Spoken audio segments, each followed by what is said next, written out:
What's up, everybody, and welcome to another episode of Keno Trice Show. We got Rodney Perry in the building, man. Yes, sir. I am glad to have you here. Come on, man. I've been trying to get on the Keno Trice. We on the Keno Trice Railroad. This is beautiful. Yeah. Well, you're finally here, man. And Yeah, man. I'm real appreciative to have you come through here because I tell people, like, Rodney's one of the comics who truly are out with the people. Like, you know. I'm a man of the people. He's achieved a lot of success, and you still kind of in the mix. You kind of like the dad, like, you know, helping us, Right. helping us. The dad that didn't leave. Right. Helping us move forward, because, you know, it ain't about the money, it's about the time you spend with the scene. And so we appreciate you. So I want to get that off the bat. You here, man. What you got going on that What do I got going on? I mean, you know, I'm a believer of hard work, man. But what I'm starting to understand is that the more you say you're working hard, the harder you will work. Yeah.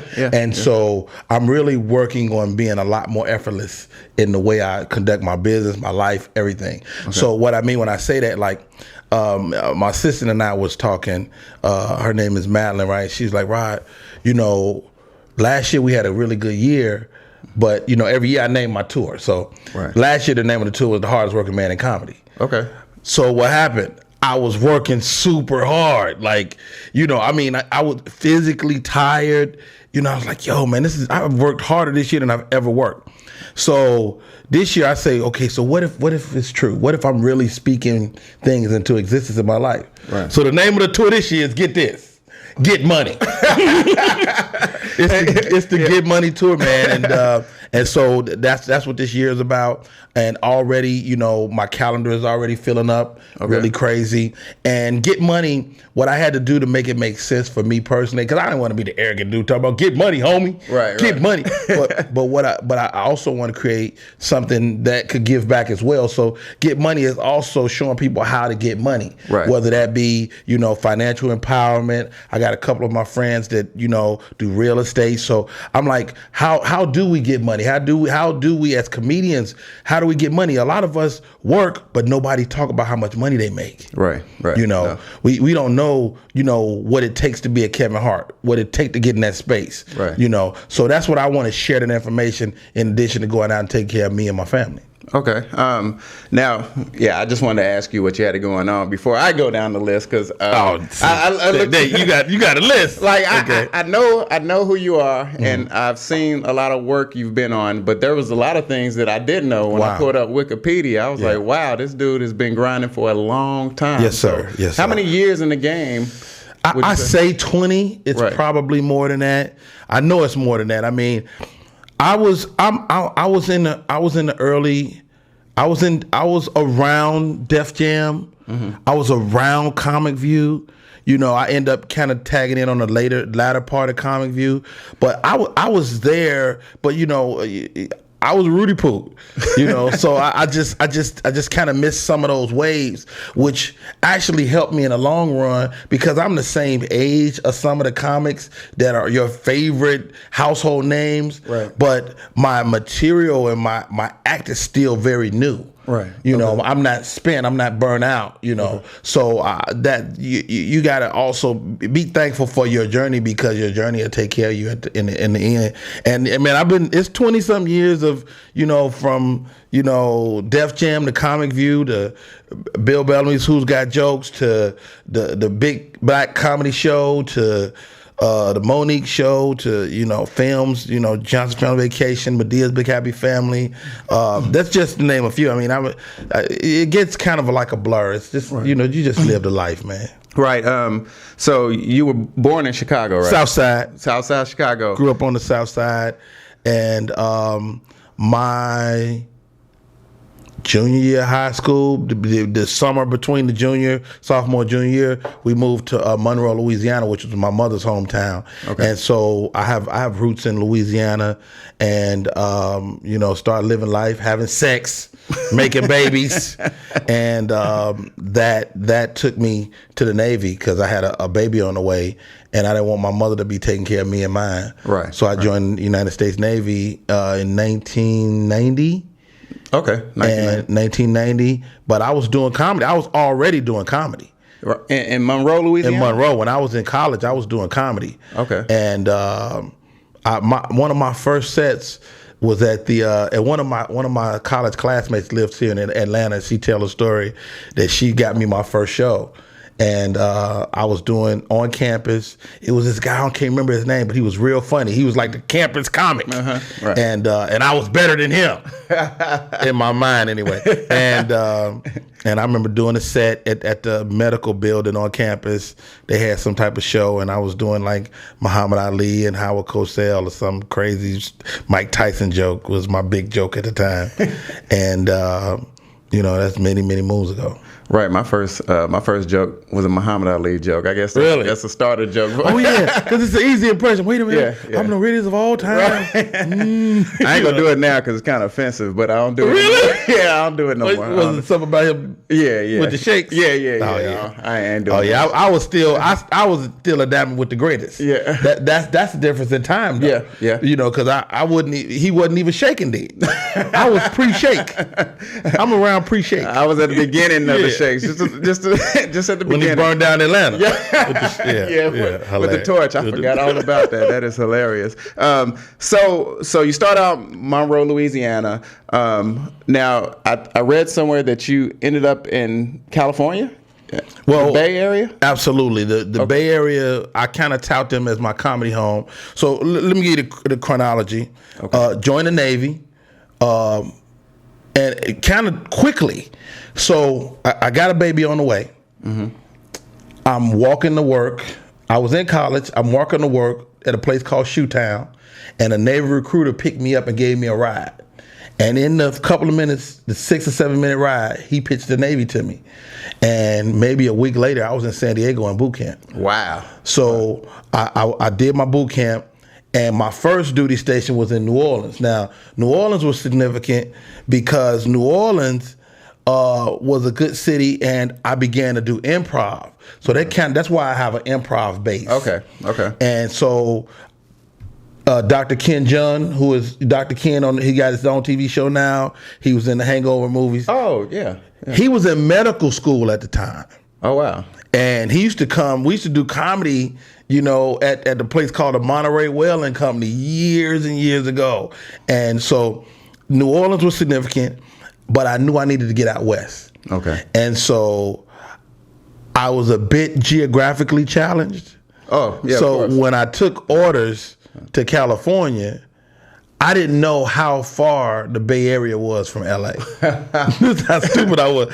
I took orders in the Bay Area thinking I could take and go down to LA on the weekend. Mm-hmm. This is a 6-hour drive. Yeah. So it ain't no way you're going to just up and go every weekend. Yeah. But, so the Bay Area was great for me, though, man. Myself, Cat Williams was in that group of comedians. Okay. Lou Nell was in that group of comedians. My friend Daniel Dugar, John Alston. I mean, it was just a great group of comics, man.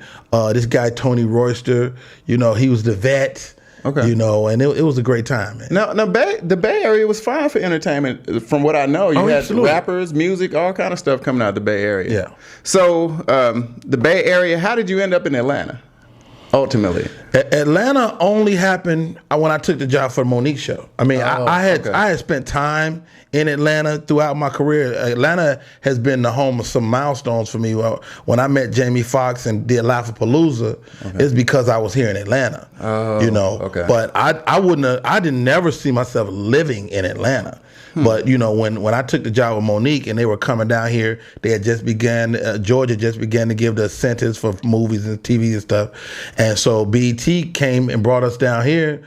And I remember it like yesterday. I was in my little 3-bedroom apartment in Inglewood, California, and I got the call to do the Monique show, and they was like, "Yeah, we want you to come, but we're not gonna pay for you to come." And I was like, I did that same face. How do you? And I was like, okay. But I learned in my business up to that point, I learned never say no. Yeah. I said, all right, whatever, I do it. Yeah. And so I said, I do it. And I didn't even know how it was gonna happen at that point. And I remember calling Monique back and said, Mo, everything is all good, but they said they're not gonna cover my move. And her husband like, what? We call you back. Oh wow. 5 minutes later, I get a call. Is $20,000 enough for you to move? Oh, absolutely. I think I can. I think that'll cover it. Yeah, thanks. So shouts out to Monique and Sydney Hicks, man. Awesome people. Okay, so the Monique show, you had like a 3-season run? 2 seasons. 150 episodes per season. Okay. More TV than most people will see their entire life, even if they work. Right. You know, you got to think the average episodic television show is 22 episodes. Yeah. We did 302 years. Yeah. 300 hour-long TV shows. Wow. So it was a lot of television. We had got approved for a 3rd season when I hate to use the word cancel because we never were actually canceled. Right. They never said if you Google Monique show, the only person ever even spoke on the show disappearing was me, and that's because I ain't know no better. I ain't no press savvy and all of that. I didn't know. Right. So I did an interview and I just told the truth, and basically they put us on an indefinite hiatus. And that kind of happens with shows, right? Cancel. Well, that happens with shows. Sometimes you never know what goes on behind the scenes. Yeah. Somebody get divorced or something. Anything can happen. Anything can happen, man. So if it's not your money, if it's not your place, just know anything can happen to shut it down. So technically, are they saying that, okay, we still have the show still? They still own the show, I believe. Yeah, so they could literally call you back and say, hey. They can make up with Monique tomorrow and be like, hey, we want to do it, but we don't need that black dude no more.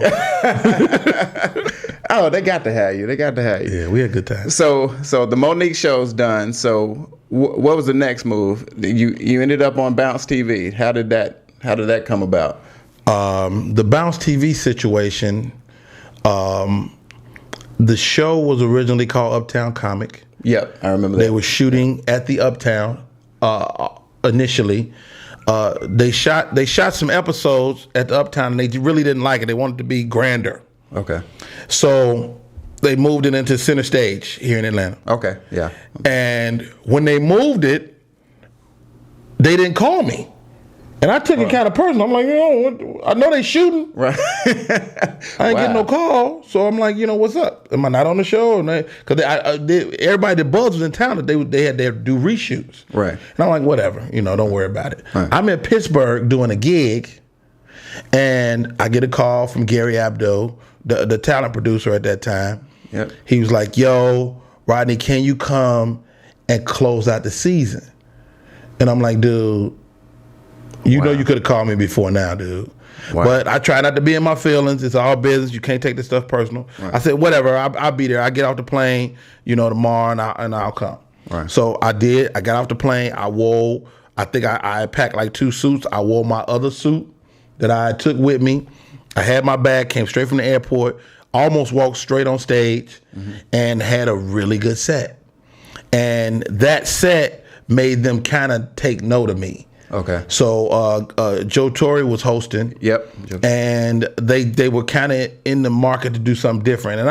And I'm not loyal to people, but I'm loyal to comedy. Right. And so when they came to me, I'm like, dude, you're not gonna use me to take another man's job. Right. And they're like, look, Rodney, you cannot take this job or take this job, but we are already going to do something else with him. Right. So if you don't want it, don't let it not be because of that. Right. And I was like, okay.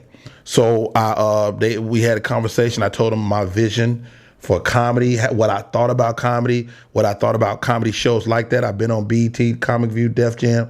So they took a lot of my ideas in terms of listening to me, but they just didn't have a budget to make it happen off the rip. So long story short, they offered me the job, and I took it, and we did a couple of seasons of some really good comedy show, man. Yeah, I saw it. We need that. We need that. We need it back. Yeah, we need that. Bounce TV, Ryan Glover, come on, baby.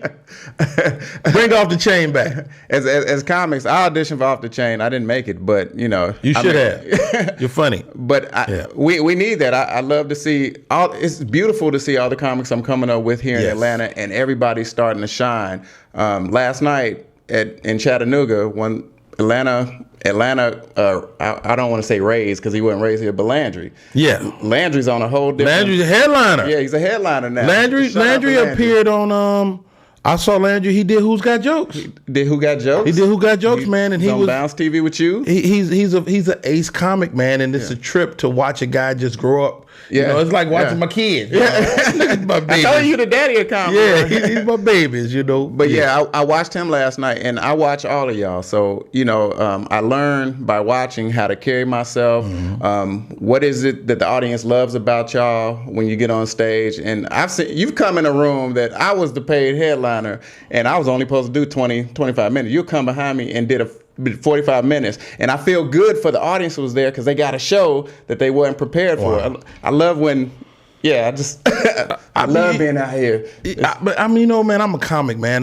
Sometimes, young comic, what you doing here? This open mic, But I still got to work. Yeah. I still got to work out. Yeah. It's like being an athlete. Like if you don't work them twitch muscles, then when it's time to fire the muscles on a big show, you can't do it. Right. So you got to always kind of work the muscles. And I rust easy. Right. If I go a couple weeks without going up, I'm a little off. Right. So I got to stay up. The audience wouldn't know. But yeah, I love being out, and I love when y'all vets come through because I'm a fan of comedy too, so I like to watch. And I stay in my lane. Like, hey, I'm a bow out. If I'm supposed to go up, they be like, you want to go up after Rodney? Absolutely not. If I can't go up before him, I'm gonna sit and watch. But I'm kind of against that idea because there's always room. Well, this is what I'm trying to say. Now I'll get up. I'll go. Listen to me though. You're the headliner at that moment. Yeah. Like there's nobody before you. There's nobody after you. You're always the headliner. Right. So you kind of have to operate in that space because there's always somebody better or that's perceived better at the moment. Right. I can remember, seeing, or being completely intimidated. I did the Bay Area comedy competition one year, right? Mm-hmm. This was when I still lived in the Bay. And I remember walking in the room, Cheryl Underwood, Arnez J, Ricky Smiley. I mean, they was who they were, but they wasn't who they was gonna be. Right. But they was still intimidating because you knew them all from Def Jam and we had never been on TV at that point. Okay. So yes, it's intimidating, but if you rise to the occasion in that moment, then all of a sudden the bright light can come on you, and that's what it's all about. Yeah, and I guess I'm getting better because my circle is getting different. Getting different. Yeah, so some of the comics that wouldn't even look my way. Hey, what's up? Blah blah blah. Yeah. But I understand. Keno. Right. I understand. Yeah. You ain't talked to me last week. Right. Exactly. But yeah, I understand that, and a lot of times, as a comic who's starting to come up myself, you got to weed yourself out a little bit because everybody ain't in comedy for the right reasons. It's kind of a lifestyle. Like, I just want some friends, so I'm gonna get up here and waste everybody. like joining the fraternity. Yeah. Want some friends. I'm so happy I got friends now. So Bounce TV, Off the Chain.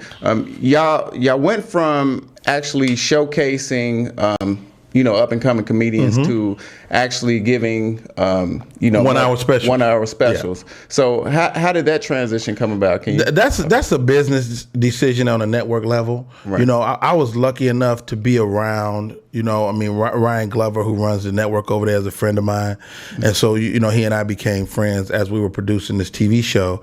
And the short answer is the 1 hours did better. Okay. Yeah. Rating wise. They did better rating wise. And but when I went to bat for the show Off the Chain, the ensemble show, I'm like, the reason the 1 hours did good is because of the Off the Chain show. Right. But again, when you're in somebody's home, you go by their rules. Like if you say, hey Rod, no shoes. Right. I gotta go no shoes. Right. Right. So that's being in somebody's home, and they wanted to do the network. The needs of the network always supersede the needs of the individual. Right. And that's just what it is. And me personally, I always look for that next coming of Def Jam. Like, oh, this might be it. Like I felt like we were gonna be it. Yeah. Because we broke. We broke a lot of people on off the chain that people didn't know yet, and so I just something else may be coming on, and it's room for one of us to produce the next thing, right? So you never know. I mean, it's this day and age with technology. Yeah. What's stopping us from making our own comedy show? None at all. None at all. You never know. We can produce a lot. Keno Trice presents. Keno Trice presents. Hey, that's an idea. I like it. It's coming. It's coming. Keno Trice presents. You heard the man. Yeah. So fast forward to now. So now you got your thing coming up, the Get Money tour. Get Money. So will there be people on the tour that we know? Or can you information up yet? I rock with the guys I like, I'm a fan of Hank Denson. Oh, Big Hank. Big Hank is my guy. I like Hank. Hank is gonna be doing some dates with me. Marvin Hunter. That's Marvin Hunter. We call ourselves, we all get together, we the buffet killers. Yeah. We smashing the buffet. Those are some of the people, that I like to roll with. Yeah. So, I book comedy clubs all throughout the year. So I like to give some cats an opportunity to rock with me that may not get that opportunity. So, you never know, man. Keno Trice might be on the Rodney Perry Get Money train. Yeah, no doubt. Yeah. Yeah, all them my dudes, Marvin, Hank, few others, man. I'm looking forward to when it breaks out. We're gonna take a small break. Actually, we're gonna go to a Marvin moment. Oh, and nice. We'll be right back with you. You watching the Keno Trice Show.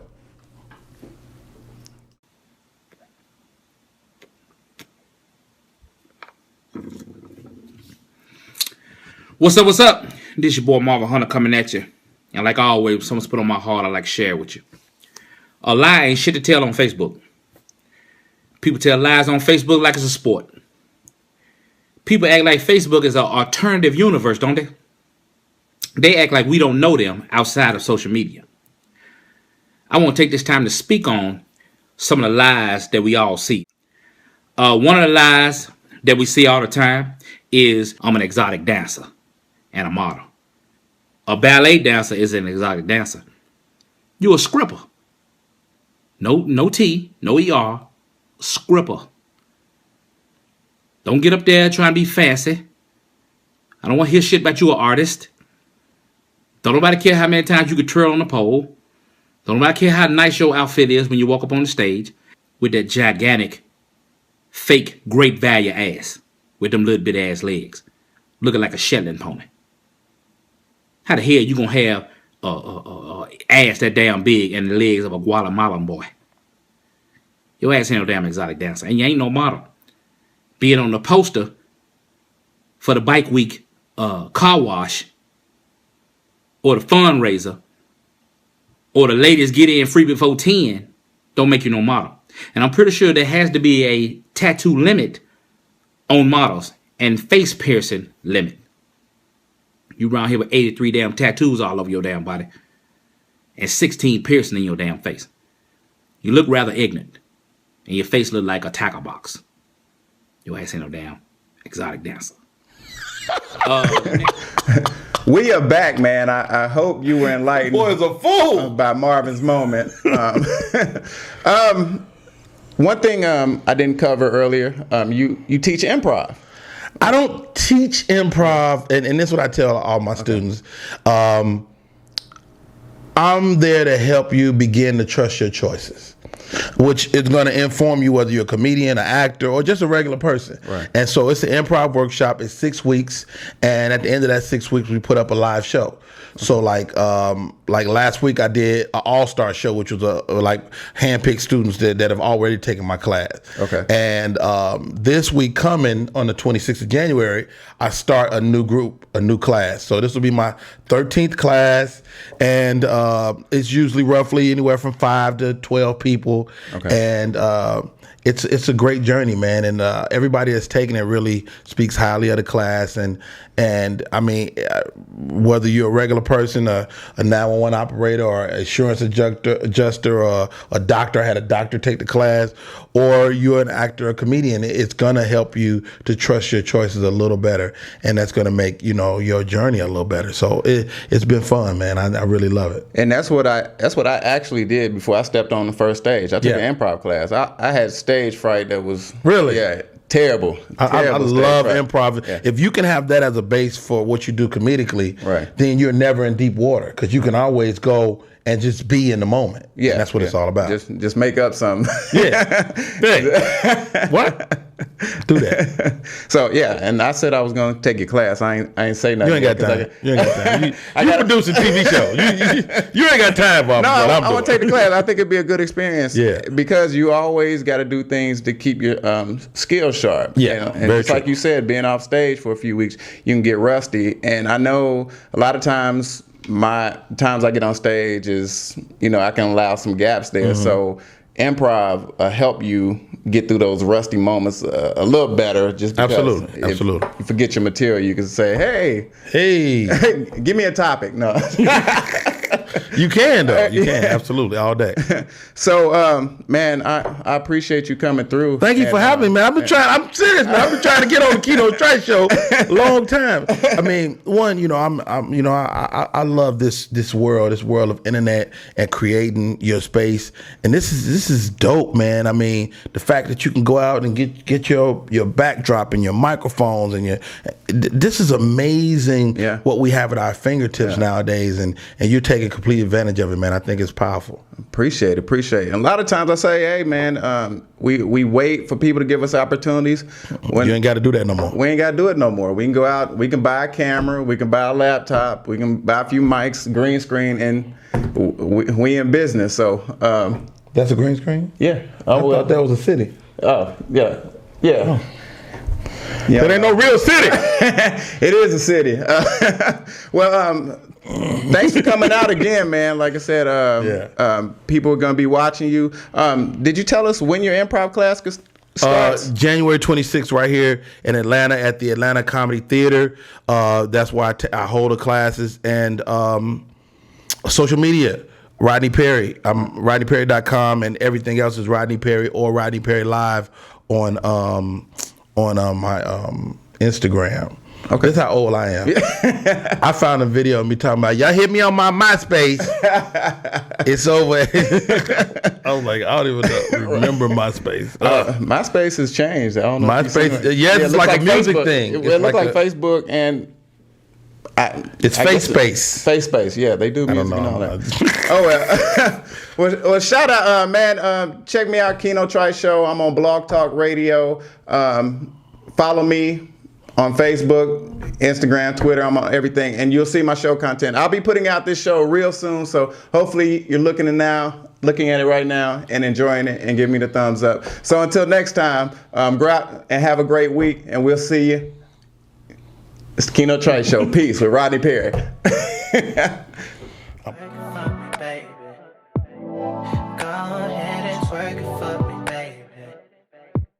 I'ma make you wanna have my baby tonight.